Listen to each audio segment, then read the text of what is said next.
Bulchiinsa magaalaa Adaamaa kutaa magaalaa Adaabee aanaa Solloqqee Dongorree fi Hangaatutti leenjiin qonnaan bultootaa dhaadannoo ba'aarraa gara bu'aatti jedhuun guyyoota 5 kennamaa ture goolabame. Qonnaan bultoonni dubbifne leenjiin kun qonnaan bulaan beekumsa qonna irratti qabu akka gabbifatuu fi gama hundaan oomisha isaarraa fayyadamaa akka ta'uuf kan dandeessisu ta'uu dubbataniiru. Leenjiin bu'uura irraa kan dura eeggannu tureeyyuu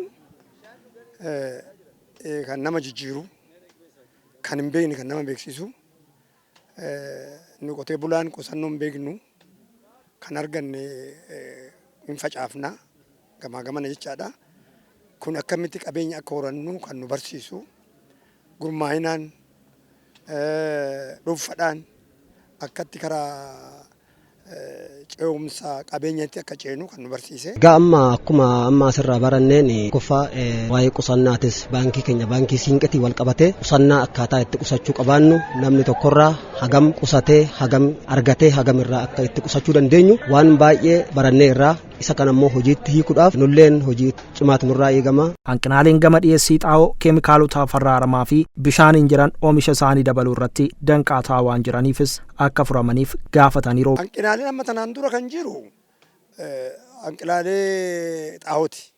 Xaa'oon kun deebinaan duraan aanaa jala jirru aanaan dafee nu fidaa yoo aanaan amma magaalaa jala eega seenne wayirraa fuudhichi hin jiru natti fakkaate. Xaa'oon duubatti jala hafe amma boqqolloo akkumatti facaasaa jirra. Deebinaan immoo wannoon sanyii filatamaan nu bira hin geenye boqqolloo sanyii gisee hin faca'u amma.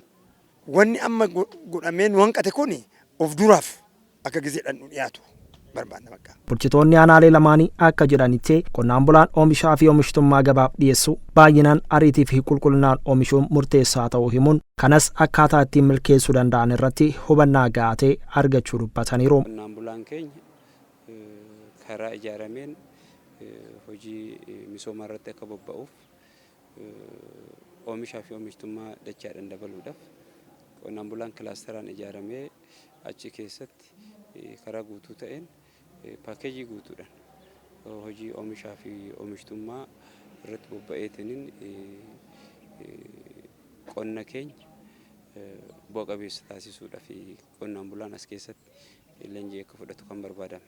Leenjiin kun jiruuf jireenya uummata keenya akka paartii keenyaatti qonnaan bulaa magaalaatti dinagdee horate dhaloota dhufu ifatti leenjii kanarraa hubattanii jirtu jechuudha. Waan of harkatti qabu abadhuuti. Har'aa mootummaa sii kenne kana jijjiiramuuf yaali. Jijjiiramuuf immoo waan har'a keessa boru kaatee fuuta. Kanaaf akka abbaatti koottuu na bira kaawwadhu qabeenya kee jedhee manaa manatti deemaa kan jiru baankii siinqee hoo balbala keessa nafoo jira. Ijaarama mootummaa fi paartii mirkaneessuu qonnaan bulaan kilaasteraan ijaaramee galteewwan qonnaa argatuun oomishtummaa dabaluu fi aadaa qusannaa qonnaan bultootaa dabaluun bu'aa leenjii kanarraa eegamu ta'us ibsaniiru. Galmi keenya inni tokko ijaarama keenya cimaa ta'e sadarkaa gadiitti sadarkaa nama dhuunfatirraa hanga garee misoomaatti lafa qabataa hin cimaa jedhameetiin hin eegama. Inni lammataa qonnaan bulaan keenya kilaasteraan ijaaramee kilaastera kana keessatti karaa guutuu ta'een paakeejii qonnaa guutuu itti fayyadameetiin oomishaa fi oomishtummaan keenya hin dabalaa jedhamee eegama. Galmi inni sadaffaa fi baay'ee murteessan leenjii kana xumura leenjii kanarratti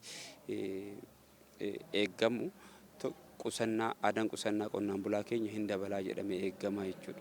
Itti gaafatamaan waajjira paartii badhaadhinaa kutaa magaalaa Adaabee obbo Abduu Muhammad oomishaa fi oomishtummaa dabaluun alatti qonnaan bulaan nageenya naannoo isaa cimsachuu akka qabu ergaa dabarsaniiru. Hawaasni qotee bulaa waa'ee nageenyaa yaadda'uu dhiisee gara misoomaatti fuula deeffatee jira. Dargaggeessi gaaffii misoomaa kaasuu jalqabeera. Kun jijjiirama guddaadha jennee fudhanna. Xaa'oodhaanis wal qabatee rakkoon ture karaa hiikamuu danda'uun karaa maayibaasii isaaniitiin hiikamuudhaaf hojii guddaan hojjetamaa jira. Kana hunda gochuudhaaf immoo qotee bulaan ijaaramuu gurmaahuu caasaa naannoo isaa jiru wajjiniin waliin qindaa'ee hojjechuun dirqama akka ta'es dirqama isaa fudhateeti kan bifa ijaarameen waltajjichi xumurame. Rakkoolee garaagaraa dhiyeessiiwwan qonnaan bulaa irratti danqaa ta'aa turan furuun fayyadamummaa qonnaan bultootaa daran cimsuu irratti kan hojjetan ta'uu siman. Qotee bulaan abbaa biyyaati.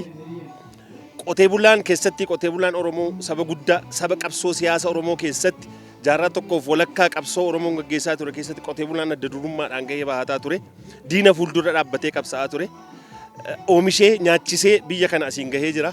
Kanaaf tokko boquu qaqqabachuun qabu qotee bulaan an abbaa biyyaati. An qaama biyyattii kanaati jedhee fudhachuu qaba. Qotee bulaan keenya yoo guddate muummicha ministeeraa ta'uu yoo xiqqaate pirezidaantii naannoo Oromiyaa ta'uudha. Saniin achi gadi bu'uun qabu. Kanaaf miira kanaan hojjetee miira kanaan oomishee badhaadhina maatii mirkaneeffatee dhaloota egereef immoo biyya badhaatee dhaalchisuudhaaf qophaa'uu qaba kan jedhu ergaa dhaamuu barbaada. Xumura leenjii kanaan cinatti sosochiin qusannaa baankii Siinqee kan gaggeeffame yoo ta'u qonnaan bultoota leenjicha irratti hirmaataniif waraqaan ragaa kennameera.